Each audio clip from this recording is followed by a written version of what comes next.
fico muito feliz, né, de estar aqui. Pastor Cário também, já conheço há muito tempo. E como diz, né, a nossa amada, hoje vê-la como pastora é assim uma alegria muito grande, né? Eu vi, agora tô velhinha, né, já, acho que eu vi tão pequena, né, mas lá sedenta pelas coisas de Deus. Jamais assim sonharia, né, que um dia ela casaria assim com o Cário, mas Deus tem seus propósitos. E como a gente fica feliz, como Deus faz tudo certo.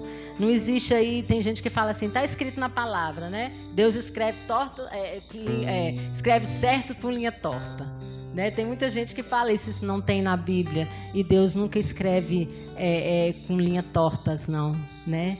Jesus, ele escreve tudo certo. E eu quero nessa noite, sem demora, pedir para vocês abrirem as vossas Bíblias, né? Em Marcos, né? Vou estar assim ministrando. Eu sei que muitas pessoas já pregou várias vezes em Marcos 5:21. Aí muitas pessoas já pregaram, né, a respeito assim, quando a gente analisa, tem repetidamente, tem em Lucas, tem em Mateus a mesma palavra, né? A gente vê se cumprindo e às vezes mudando alguma coisa, mas a palavra ela às vezes só resume. Em Mateus é mais resumido, mas o que acontece?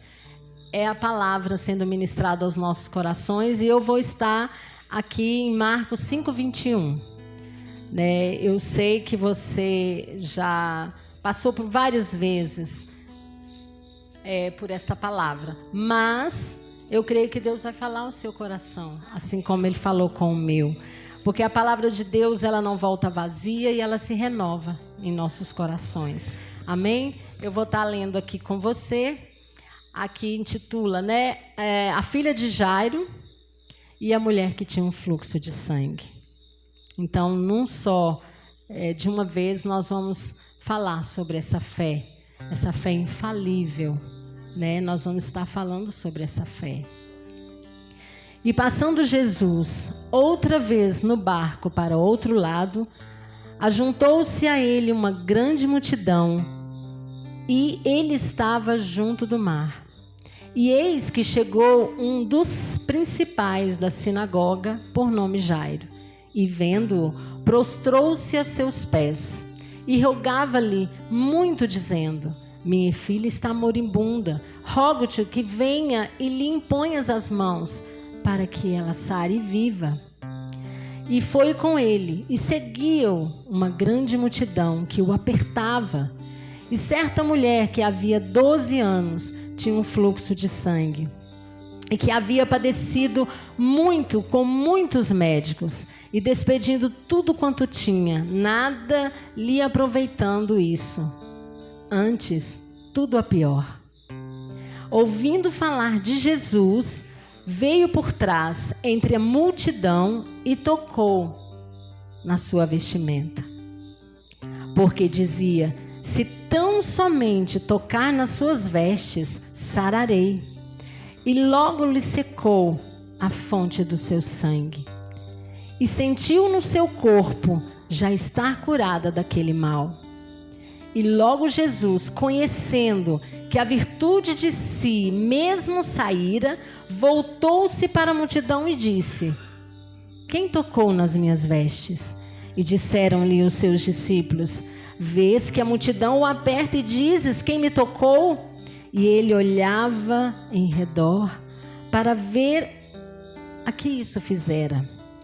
Então a mulher, que sabia o que lhe tinha acontecido, temendo e tremendo, aproximou-se e prostrou-se diante dele e disse-lhe toda a verdade.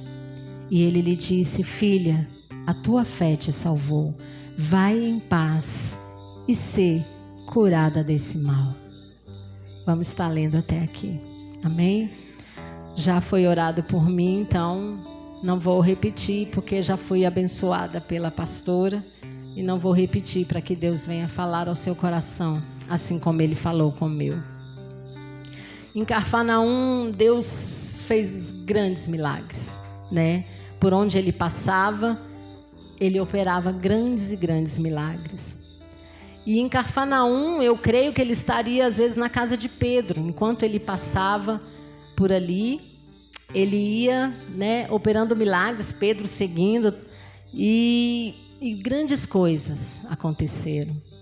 Cafarnaum era uma cidade que ficava do lado oeste do Mar da Galileia. Por que eu estou falando isso? Porque quando a gente fala, a gente quer saber onde aconteceu isso, onde foi, né? Eu mesmo, quando eu leio, eu quero saber onde é que aconteceu isso. Né? Igual quando você vai contar algo, você explica. E é interessante a gente explicar que foi em Cafarnaum, onde ele foi seguindo e fazendo grandes e grandes milagres e operando grandes milagres. Aí você vê, aí, como eu disse, lá em Mateus 9,18, fala a mesma coisa. E em Lucas, repete a mesma coisa. Lá em Mateus, ele resumiu, fez um resumo. Mas em Lucas e em Marcos, faz essa explanação, né, mais longa, para que você entenda com bastante atenção aquilo que aconteceu com aquela mulher. Se você se deparar, quando você vai lendo em Levítico, quando fala da mulher imunda, porque uma mulher, né, nesse tempo, ela era tida como uma pessoa imunda, ela era separada ali, ela não podia estar entre a multidão, ela não podia ficar no meio do povo, então era uma coisa muito dolorosa, né? Essa mulher, ela sofreu muito. Pense, né, o que essa mulher passou naquela época, o que ela sofreu naquela época, porque naquela época as pessoas ficavam sempre se detendo, né, no Antigo Testamento, naquilo que passou, e lá em Levítico, sabendo dessa palavra, as pessoas ali excluíam ela. O que é passar 12 anos sendo excluída da sociedade? Você gastar tudo que você tem na esperança de ser curada, né? Aí lá em Levítico 15, né, 25 ao 30, diz que eles eram tidos como imundo, separado, tinha que ficar lá, assim como tinha dos leprosos, tinha as pessoas dessa forma, sendo que essa hemorragia nela foi secando, foi minando as forças dela, ela já não tinha beleza, porque pense uma pessoa que vai estar todos os dias, aquela hemorragia, o que acontece? Aquela pessoa fica cadavérica, ela fica velha, fica com a cara chupada, então as pessoas já não gostavam nem de olhar para ela. Pensa que dor, pensa que sofrimento. Mas o que a gente aprende, foram 12 anos. Às vezes muitos médicos mandavam ela fazer coisas esdrúxulas, fazer coisas que às vezes até não existia, né? Porque naquela época tinha um tal fazia os remédios também, né? Que tinham os remédios, as plantas e tudo, mas tinha também aquelas pessoas que mandavam fazer, como hoje tem umas simpatias meio doidas, não sei se vocês foram criados assim, minha avó, meus tios, era um tal de fazer umas simpatias tão malucas, sabe? Para curar. E muitas das vezes as pessoas procuravam outros caminhos. Eu me lembro que antes de me converter, que eu era muito católica, e a minha família, as minhas tias, era uma ilusão, uma vontade de casar, era um tal de acender vela para o Santo Antônio, e aí uma pessoa adoecia, uma hora elas estavam colocando vela para Santo Antônio, outras vezes elas estavam procurando o curandeiro, aquele João de Deus, que não é de Deus, João do capeta lá, né? Aquele João que fez tantas mulheres vítimas, né, dele. Aí elas arrumavam as suas coisas, arrumava todo mundo para ir para Abadiânia. E eu era jovem, né, adolescente, eu ficava braba com aquilo, porque eu era católica, apostólica, romana praticante. Eu não saía para... Olha só, olha que discrepância. Eu não ia para uma festa se eu não fosse para a missa primeiro. Eu tinha que ir para a missa. Aí, no sábado eu ia para a missa, depois eu ia para a balada. Dançava muito, né? Mas eu era assim. Então, as minhas tias uma vez pegou minha avó, que estava enferma, e viajaram para Abadiânia. E eu, muito católica, ficava chateada. E um dia eu peguei elas e falei assim: o que vocês pensam? uma pessoa que já morreu, incorporar naquele homem e dizer para vocês o que é certo, o que é errado. Para que vocês não falam para Deus antes de vocês irem para um lugar desse? Que vergonha, gastar dinheiro. Fala para Deus, mas não adiantava. Irmãos, eu ficava assim, e aconteceu algo muito tremendo, que eu comecei a falar para minha avó, ela não sabia ler, e eu comecei a falar com ela. Aí nisso aconteceu grandes coisas, eu afastei da católica, fiquei, não vou falar agora porque o tempo não vai dar. E aí o que acontece? Logo eu me converti, né? Depois de quase 3 anos, depois disso eu me converti. Quando eu me converti, que eu conheci a verdade, comecei a ministrar na vida dela. E explicar para ela como explicava-se para uma criança. E depois ela aceitou Jesus.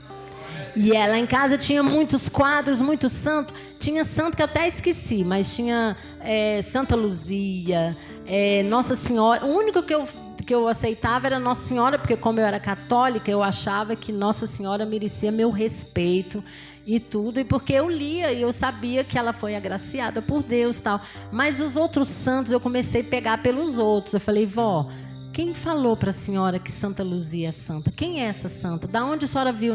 Alguém mostrou para a senhora? Então, começou daí.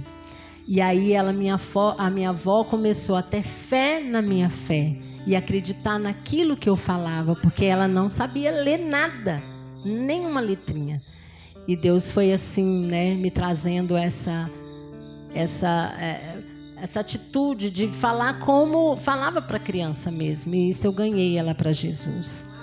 Mas o que a gente pode é voltar aqui para a palavra. Voltando aqui para a palavra. O que a gente aprende nos dias de hoje? Para mim e para você. O que mais Deus quer de nós é a nossa fé. É a nossa confiança nele. É nós acreditarmos que meio às circunstâncias não importa, que Ele está conosco em todas elas, que a principal atitude de Deus quando Ele vê essa nossa redenção, de nós nos rendermos a Ele, confiando nele. Sabemos que muitas das vezes não vamos ter na hora, naquele momento, mas a resposta ela vem. Então eu fico assim muito maravilhada, porque esse exemplo de fé e determinação que essa mulher, ela ouviu falar de Jesus. Como ela ficava em casa ali separada, moribunda ali, fraca, muito fraca, com certeza alguém começou a falar, olha, Jesus está, né, operando maravilhas, Jesus está fazendo. Então, com certeza, ela não saía, ela era excluída, mas ela ouviu. Então, o que ela pensou? A multidão vai estar lá, ninguém vai nem me notar, ninguém nem vai me perceber. Então, ela deve ter, né, se coberto ali, ter se escondido ali, colocado uma roupa naquela época para menos possível, que ninguém a percebesse. Mas ela saiu de casa determinada a ser reconhecida pelo Mestre. Eu não sei como eu vou fazer, mas Ele vai me ver, Ele vai me sentir. E ela já sentiu aquilo já de dentro dela, que ela ia ser curada. Então, quando nós somos pegos em algum problema, em uma atitude em que a gente não vê saída, que a gente fica pensando no que eu vou fazer agora, você olha para um lado, olha para o outro e você não vê solução. Ninguém que te ajude, você fica pensando em nomes, começa a mencionar na sua cabeça, começa a pensar no fulano, no cicrano, menos em Deus. Às vezes você fica, Senhor, você fala assim, Senhor, quem que eu vou pedir ajuda agora? E fica pensando em algum nome. Quem vai me socorrer agora? Meu Deus, me dá uma luz, me mostra quem que eu vou. E não ajoelhou, e não clamou, e não pediu, e não se rendeu, e não chorou, e não se derramou, e não se humilhou diante da potente mão de Deus. Aí o que acontece? O seu problema não vai ser solucionado, porque é interessante. Quando tudo está bem na sua vida, quando nada está faltando na sua vida, você tem muitos amigos. Você tem muitas possibilidades. Sua casa é cheia. Sua casa é muito cheia de gente. Aí alguém leva um bolo, leva uma comidinha, leva não sei o quê. Mas perde tudo para você ver. Perde. Começa a perder as coisas. Começa a faltar coisas na sua casa. Começa a ficar sem condições de oferecer, às vezes, um jantar para aqueles seus amigos. Começa a faltar dinheiro para você convidá-los.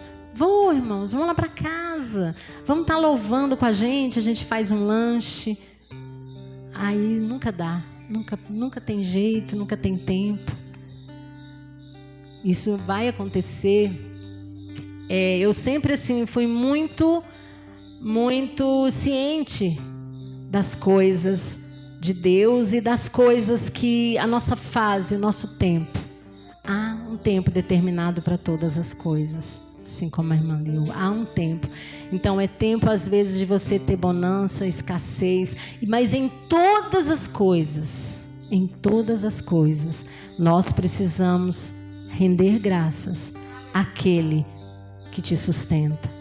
Quem te dá vida, quem te sustenta, quem te anima, quem te levanta todos os dias, que conhece o seu deitar, o seu levantar, que todos os dias você tem, assim, lá em Lamentações 3:22 diz que as misericórdias do Senhor são uma causa de não sermos consumidos.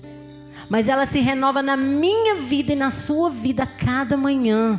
Então, quando diz o choro pode durar uma noite, mas a alegria vem pela manhã, porque as misericórdias, elas vão se renovar na sua vida, e tudo vai se renovar, a esperança vai se renovar, a luz vai brilhar para você. Pode até estar chovendo, às vezes quando você se levantar está aquela chuva, mas a luz de Cristo, ela vai brilhar, vai te dar a solução.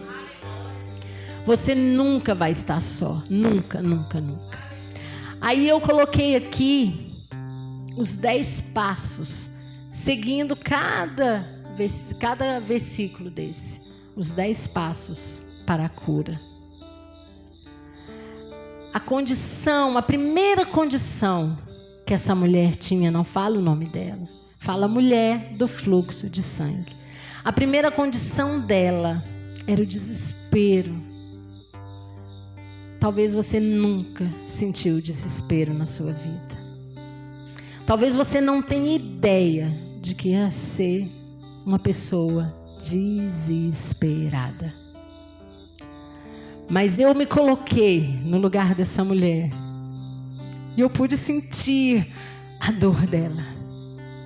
A dor de ser excluído, a dor de alguém olhar para você com desdém, que olha para você e acha que você não é nada. Quantas vezes alguém olha para você se achando? Quem somos nós para se achar? Quem somos nós? Nós não temos controle de nada, nem do que vai acontecer daqui meia hora na nossa vida. Quem somos nós? Então eu coloquei aqui a primeira condição, desespero.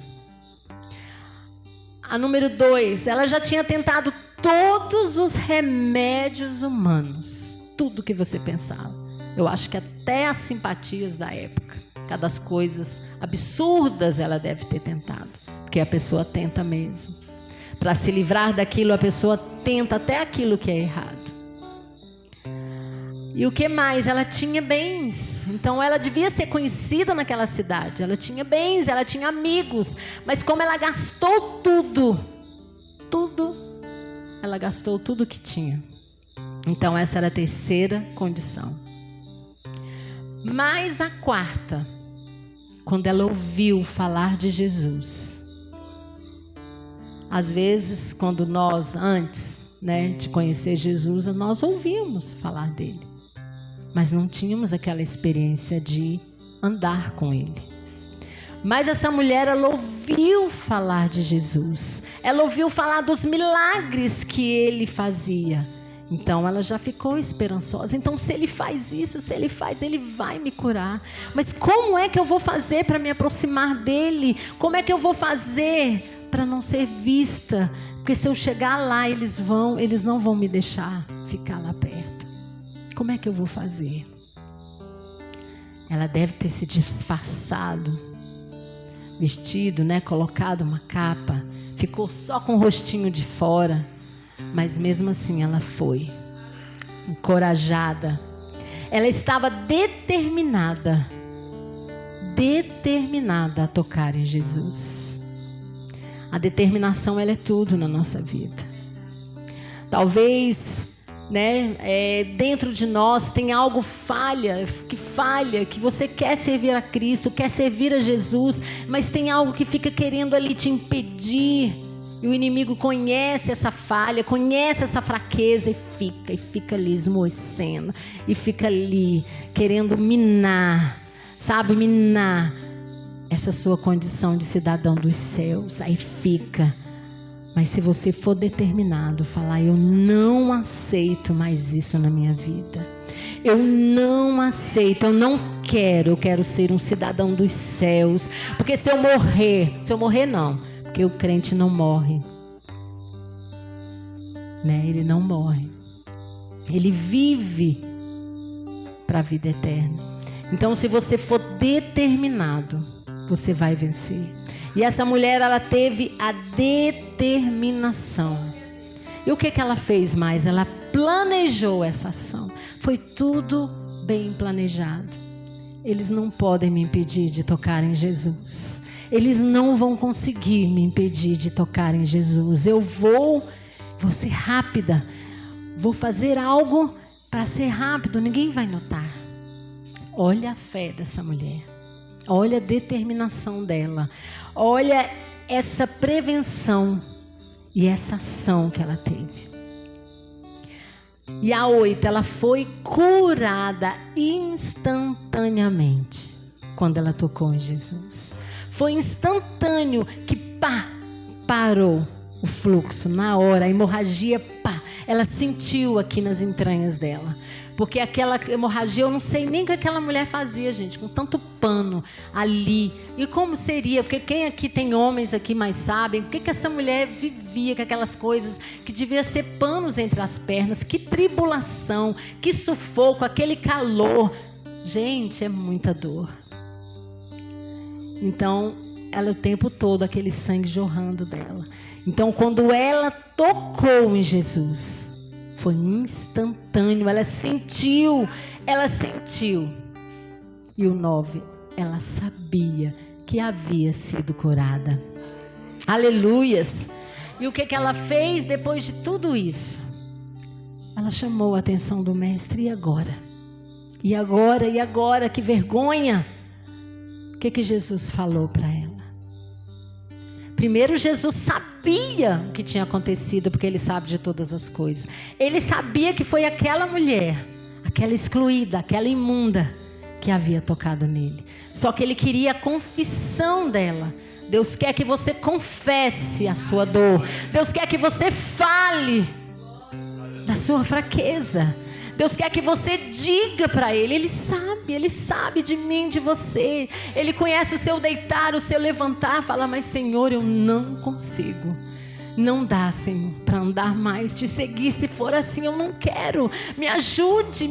Eu não quero ser crente de qualquer jeito. Eu quero ser crente que crê, mas vive a tua palavra.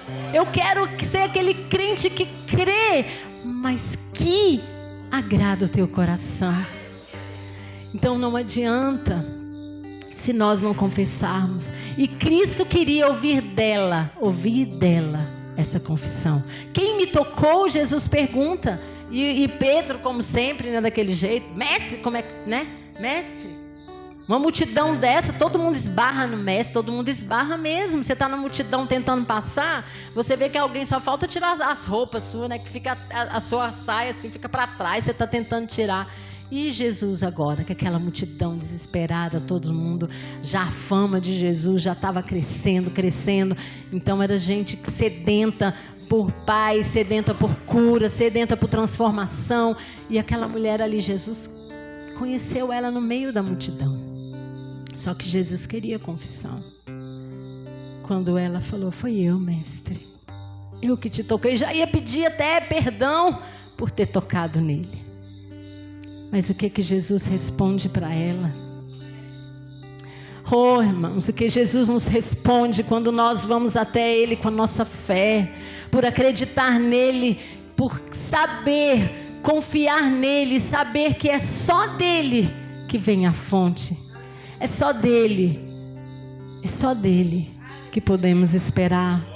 É só dele que podemos esperar. Às vezes o seu amigo vai te decepcionar. Pessoas que andavam com você, que comiam, que ficavam ali na sua casa, sabia dos seus problemas, da sua vida, e de repente te trai de alguma forma. Trai a sua confiança. Mas Jesus, Ele nunca vai te decepcionar. Nunca vai te abandonar. E aqui a gente vê, quando eu coloquei essas 10, fui colocando esses 10 passos para aquela mulher ser curada. Eu fui vendo que a fé pessoal, a nossa fé, a minha e a sua fé, ela consegue de Deus aquilo que nós estamos crendo que vai acontecer. É tão tremendo quando eu vejo esse caminho dela, que ela percorreu durante esses 12 anos.